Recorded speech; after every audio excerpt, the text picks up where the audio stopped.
Hey guys, welcome to TST Garage. I'm Bart, and in this episode, I will be demonstrating the installation of our new Quadrix-D lamps on the rear of this bike. For my presentation today, I've chosen the ZX4RR, mostly because it was already in the shop and it was mostly torn down, so that is easy for me to work on. We have all access here. What I'm going to try to present here is an agnostic installation flow that you'll be able to apply to any modern motorcycle. Our Quadrix-D lamps feature red and amber chips on board. They share the same lens and body geometry as our Quadrix lamps, so if you want to match the front signals to these, we also have those available. These lamps have running light, brake light, and signal lamp functionality. The signals are sequential. They flash from inboard to outboard in a sequence pattern, lighting one at a time until it's fully lit, so that's a really nice accent. Now, because we have 4 conductors on here, we will need a means of connection to our taillight circuit. So these lamps come coupled up with the appropriate connection harness. Since we had to universalize it, we used bullet connection between the harness and the lamp. And on the bike side, we will be using our posi-tap connectors to tap into our taillight harness. That will take care of the electrical connection. Now for the physical connection, physical mounting, we will have our pod signal mounting kit. This sandwiches either between the license plate and your license plate bracket or goes right behind it. Has all of the hardware necessary for mounting these lamps to the bike and also getting your license plate clamped on there as well. We have taken care of the main running light and brake light connection here. With this harness, typically what we do on our signal sets, we offer a harness converter that terminates in female bullet connectors on one side to take care of connection to the lamp, and on the other side it terminates in an OEM style connector. This being a Kawasaki, we have a Kawasaki specific one here. Here I'm showcasing several different types that we have for other models. If you want a fully plug and play system coming to you from our store, tstindustries.com, you will need to grab this kit that comes with this harness, your pod signal mounting kit, and the appropriate harness converter for your motorcycle. All those things are clearly listed on all the pages per make and model, so you can navigate to tstindustries.com, plug in your model, and the appropriate parts will be served up for you. You just have to click them and put them in your cart. Now, anytime you go away from using the OEM signals on bikes, you will experience a flash problem. Sometimes it's hyper flash, well, the bike will flash much faster than the OEM rate of 85 cycles per minute. Sometimes it gets stuck on and just gets stuck solid lit, and sometimes it'll blink intermittently. So typically, what I recommend doing is changing your OEM relay to a LED type flasher relay. We make them for many different bikes. They are also listed on the pages appropriate for whatever your bike choice is, so you'll be able to drop that in your cart while you're selecting all the other parts for your purchase. We will not be installing this on the bike for this presentation because it already has it, and we're assuming that you will make the appropriate choice for your bike. We will just focus on physically mounting the kit to the bike and then electrically connecting it so that we can demonstrate to you how to do that on any bike that you may have. So typically you would mount your signals once you get to this point in your installation. So we will assume that you already have your license plate hanging hardware on. In this case, we have our TST Industries fender eliminator on here. It is set in its place. It's ready to go. We have a hole through our closeout leading from the outside to the inside that we could get our wiring through. And the top side is exposed so that we can make our connections up here. The first step in this flow will be grabbing the lamp we'll be mounting here, the license plate, and half of our pod signal mounting kit. Our mounting kit comes with 6 washers. 2 of them are in case you're using a thinner license plate holding hardware. Here we have the thicker version. This is a CNC machine part. Our laser cut stainless steel versions are a little bit thinner, so we include that extra washer to take up that space. For this one, we will forgo 2 of the washers.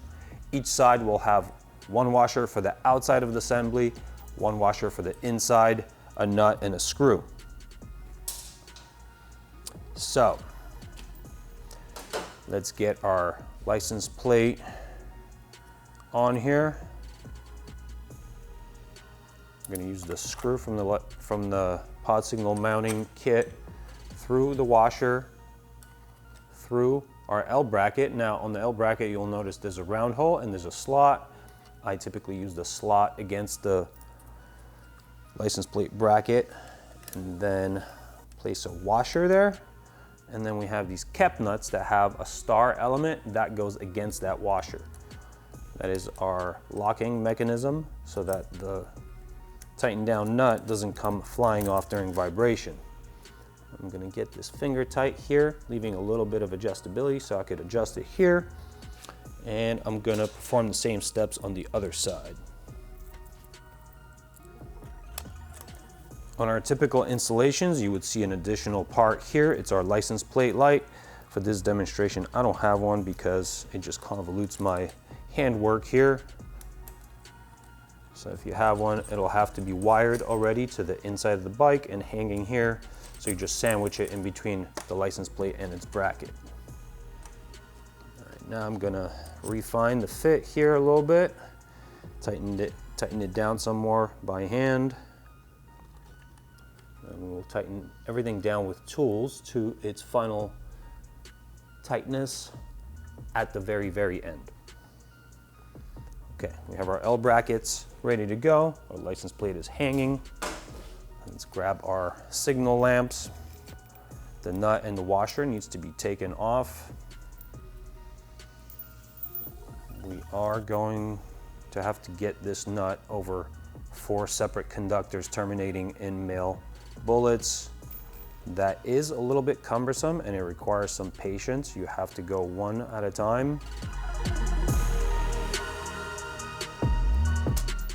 Then the washer. Washer has a slightly larger hole, so it will be a little bit easier, but still, one at a time is the key to success. Okay, let's get all of these through here, get our wire routed through this hole. Now the washer that we just slipped off goes back on, followed by the nut.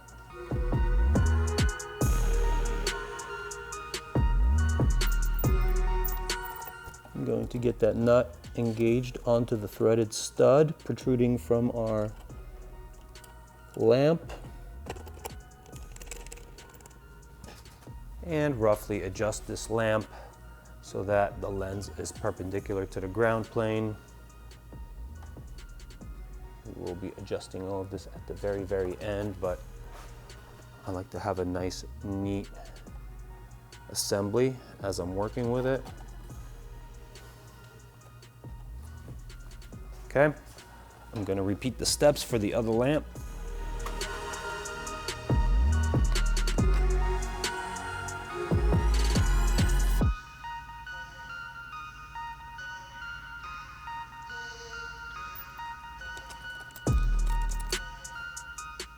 All right, now that we have all this set up, we have the wires hanging here, we're going to have to get the wire termination to the top side of the bike where all the connections are made. On this particular bike, we have our TST Industries closeout that we put a hole through. In our other fender eliminator installation instructions, we instruct whether or not to put a hole through there and what size the hole needs to be for running wire. So please, if you're using one of those setups, please reference those instructions. Here we're just, again, one by one, going to penetrate to the top of the bike.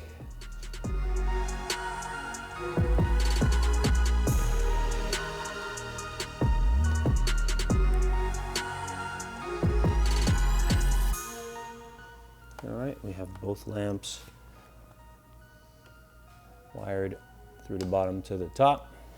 And now we'll need to hop up here, grab our harness, and make our connections. At this point, we already have our wires coming through to the top side here from the new lamps we just installed. We're going to have to wire in the red circuits. On this particular harness, we have color matched connections between the lamp harness and the harness itself, and the other side terminates in just stripped wire that will require some means of connection to our taillight circuit. On this particular bike, we have a TST Industries taillight, so all the color code is exactly the same as all our harnessing.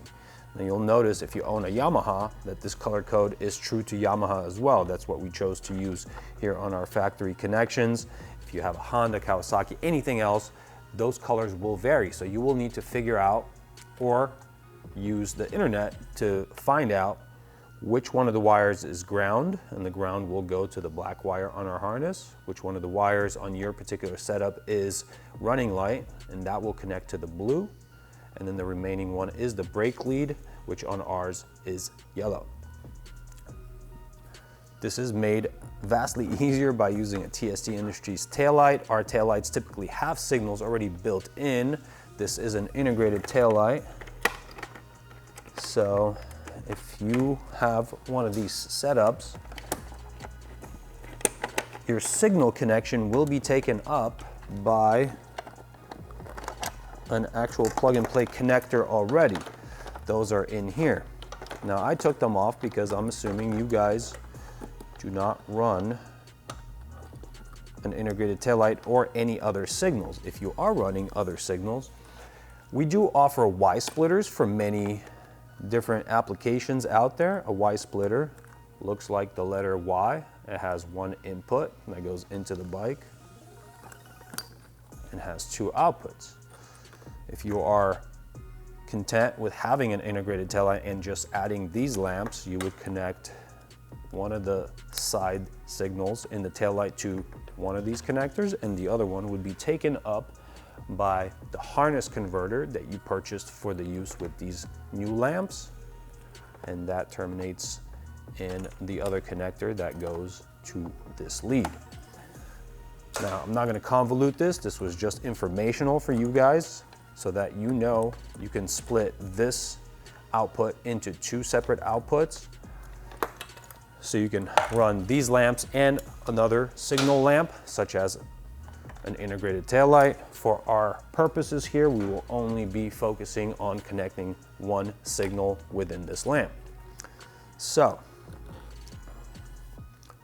we will take up these connections with our new harness converters. Like I said, they do terminate in female bullet connectors.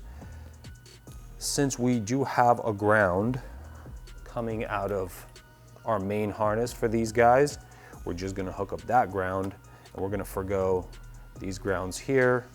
You could do it either way, but to be mostly universalized, I will demonstrate not using the ground in these adapters here, only the positive wire. Now, a quick side note about these harness converters. They do have yellow as the output for the signal lead. There is a reason for that in our engineering department. There's no need to explain why, just want to expose that fact to you guys so that you don't get confused with all this connection. So we're gonna plug these in and leave them off to the side. Let's not power up the bike until we have all of our connections secured and insulated. Let's go ahead and connect our main harness first. I'm gonna pull the plug so that it's easier on us.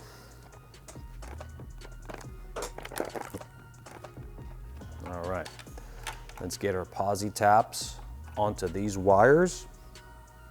Okay, now a posi tap has two screw caps. There's a smaller diameter and a larger diameter. You remove the larger diameter cap and expose a slit in the threaded portion that goes around the wire you are connecting into. And then the body of this connector has a little pin that penetrates through the shielding and makes the connection into the conductor. So we get that on here, and then we will remove the little small diameter cap, and that will connect the appropriate wire into this body of the connector. So the stripped portion goes through the unthreaded section of this cap penetrates and protrudes past the end. And now we get that in here and thread it down. As I thread this down, I maintain positive pressure downwards on this so that that conductor gets clamped in between the surfaces under the threaded portion. Give it a little tug test. That is now connected. I will repeat this on the other two. I do like to stagger them so they don't bunch up.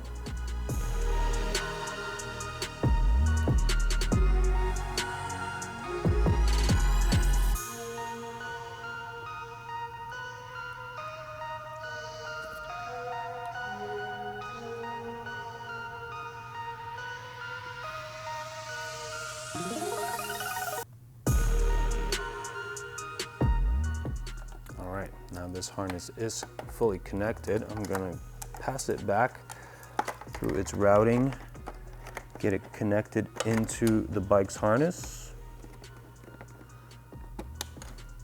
All right, and now we can start making our lamp to harness connections. We do have these insulating caps that come off and then start plugging in. Black to black, it's all color coded. Black to black, yellow to yellow, blue to blue.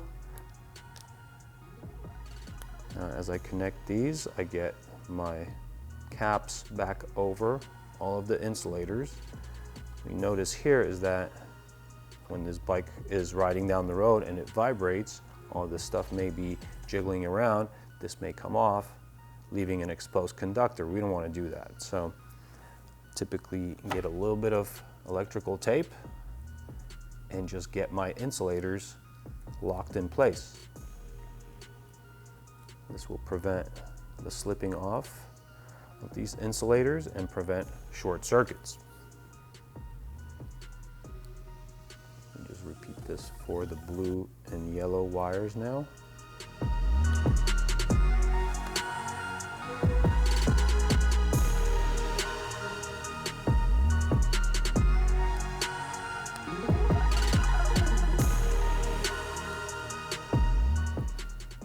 Should be good with all of these connections. We still have the signal leads coming off these lamps. They do have the same color here, and our harness converters have same colors for each side. So at this point, we will need to figure out which one goes to which side lamp. The ground wires do not matter if they touch the ground here. It's all grounded to the chassis, no big deal. If any of these leads ground out, we will blow a fuse. So let's make sure we don't do that. I will now power up the bike, test the functions we already connected, and then find the appropriate lead for these guys. We have running light. Brake light's working. Going to power up the right signal and find my combination that works here. Okay, so this will be the right signal. Connect that in, cover it with the insulator cap, and then quickly test the opposite side. Okay, power down the bike. Let's get our connections finalized. Once again, we will want to lock down on these insulator caps.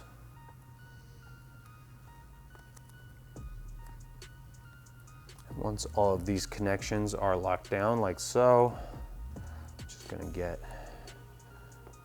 the insulating caps well over the remaining grounds that we are not using. Get all of these guys bunched up here.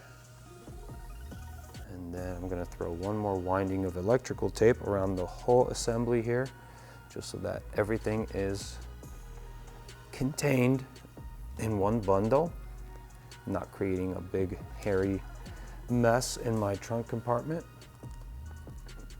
All right, that'll be enough for my liking here.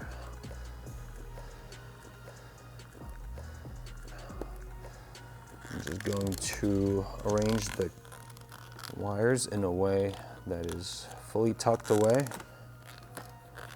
Now on this bike, this entire area is not visible when the bodywork and seats are on, so we have the freedom to run everything in here. If you're going to run zip ties, this is a great place to zip tie off to all of this bulk. All right, now at this point, the remaining steps will be any wire management from the outside using zip ties or what you want to do, and then tightening down all of these components. In this next step, I'll just be doing some cable management. I'm using zip ties to tie off my wires so that they're just not floppy here. I do like a neat installation, so this will ensure that I don't have any cable visible from behind and minimal visibility from the side. It'll just look a lot more pleasing to the eye.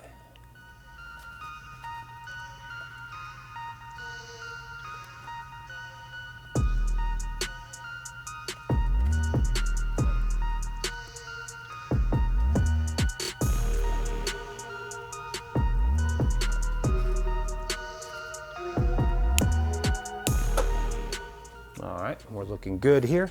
Now we have to still tighten down all of this stuff.